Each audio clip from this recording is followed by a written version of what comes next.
সবাই মিলে আমরা বলছি দেশটা বদলে দিতে চাই, নতুন দেশ গঠন করতে চাই, একটা গণতান্ত্রিক দেশ, মানবিক দেশ, কল্যাণকর দেশ করতে চাই। এবং সেই লক্ষ্যেই এই সরকার হয়তো কাজ করছেন, তারাও সংস্কারের কথা বলছেন, যে সংস্কারের মধ্যেই এই পরিবর্তন সম্ভব। কি সংস্কার এখন পর্যন্ত কেউ স্পষ্ট করে বলেনি। ডক্টর ইউনূস বলেছেন খানিকটা, লেখালেখি হচ্ছে মেলা, এবং সরকার উদ্যোগ নিয়েছেন রাজনৈতিক দলগুলোর সাথে কথা বলবার। আমি কিন্তু খুব স্পষ্ট নই, সরকার কি রাজনৈতিক দলগুলোর সাথে সংস্কার নিয়ে কথা বলছেন, এরকম কোনো এজেন্ডা দিয়েছেন? যেরকম দেখলাম তাতে রাজনৈতিক দল এক একটার সঙ্গে তারা কথা বলেছেন ঘণ্টাখানেক ম্যাক্সিমাম। বড় দল বিএনপির সাথে কথা বলেছে বোধহয় 1.5 ঘন্টা বা 1.5 ঘন্টা। অথচ সংস্কার এত বড় একটা বিষয় যে এটা তো একটা ধারাবাহিকভাবে মিথস্ক্রিয়ার মতো কথাবার্তার আদান প্রদান, আলোচনা, ভাব বিনিময়, চিন্তা ভাবনার আদান প্রদান হওয়া দরকার। শুধু যে রাজনৈতিক দলগুলোই বলছেন সেরকম তো না, বুদ্ধিজীবী যারা আছেন, চিন্তক যারা আছেন, ইনফ্লুয়েন্সার যারা আছেন, তারাও কথা বলছেন। সবার সাথে কথা বলেই সংস্কারটা কি চাই, কতদূর চাই সেটা ঠিক করা দরকার।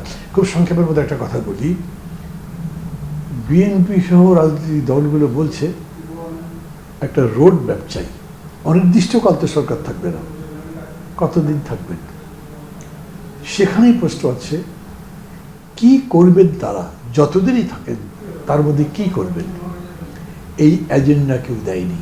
আমি আপনাদের বলি, এজেন্ডা সবই হতে পারে। সংস্কার তো একটা চলমান প্রক্রিয়া, এটা কোথাও থামবার বিষয় না। কোথাও কি আপনি এরকম বলতে পারবেন না আমরা বাংলাদেশের চূড়ান্ত উন্নতি করেছি আর কোনো সংস্কার লাগবে না, সেরকম তো বলা যাবে না।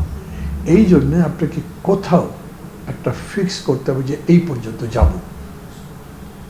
যে আন্দোলন এতদিন ধরে হয়েছে তার চূড়ান্ত সময় গিয়ে অভ্যুত্থান সংগঠিত হয়েছে, তার পেছনে মূল দাবিটা ছিল গণতন্ত্রের, একটা সুষ্ঠু নির্বাচনের, একটা গ্রহণযোগ্য নির্বাচনের।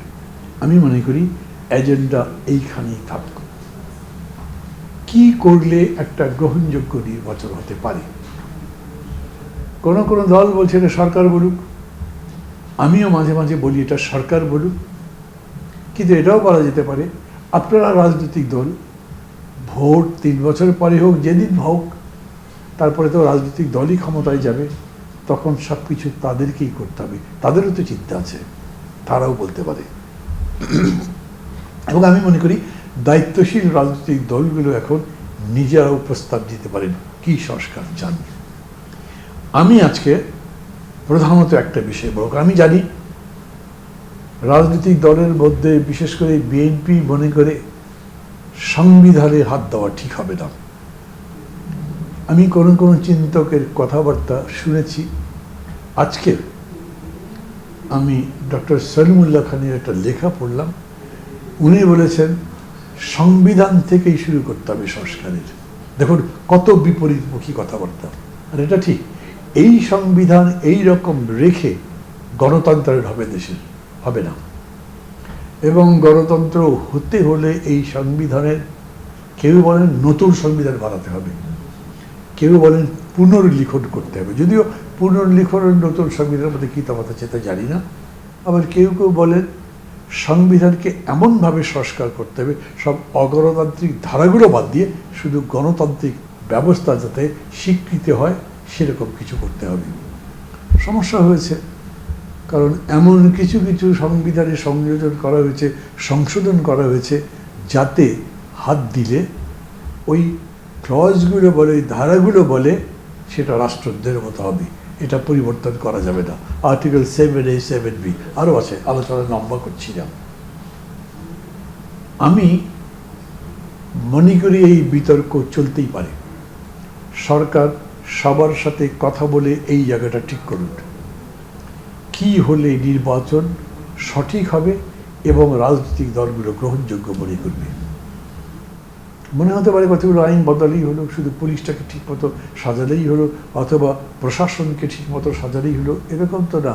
কোনো কোনো দল তো এটাও বলছে এত বড় ইনকাম ইনইকুয়ালিটি, আয় বৈষম্য যদি থাকে তার একটা সুষ্ঠু নির্বাচন হতে পারে না। যে লুটতরাজগুলো হয়েছে সেই লুটের টাকা যদি আবার নির্বাচনের মধ্যে আসে, তারও তো একটা সুষ্ঠু নির্বাচন হতে পারে না। বোঝেন, নির্বাচন গ্রহণযোগ্য একটা নির্বাচন তৈরি করবার জন্য আমাদের কত জায়গায় হাত দিতে হবে, কিন্তু একটা জায়গায় আমরা নিশ্চয়ই হাত দিতে পারি এখনই, সেটা হচ্ছে সংস্কার। আমি এই আন্দোলনে যে অজস্র মানুষ, কত হাজারখানেক হবে, গুণে তো এখনো শেষ হয়নি, যারা জীবন দিয়েছেন, আবু সাঈদ সহ সবাইকে শ্রদ্ধা জানিয়ে একটা কথা বলতে চাই। আমি কোথাও আগেও কোনো জায়গাতে বলেছি, আমার বাড়ি বগুড়ায় 11 জন শহীদ হয়েছেন, তার মধ্যে একজন ছাত্র, আর বাকি প্রায় সবই মেহনতি মানুষ।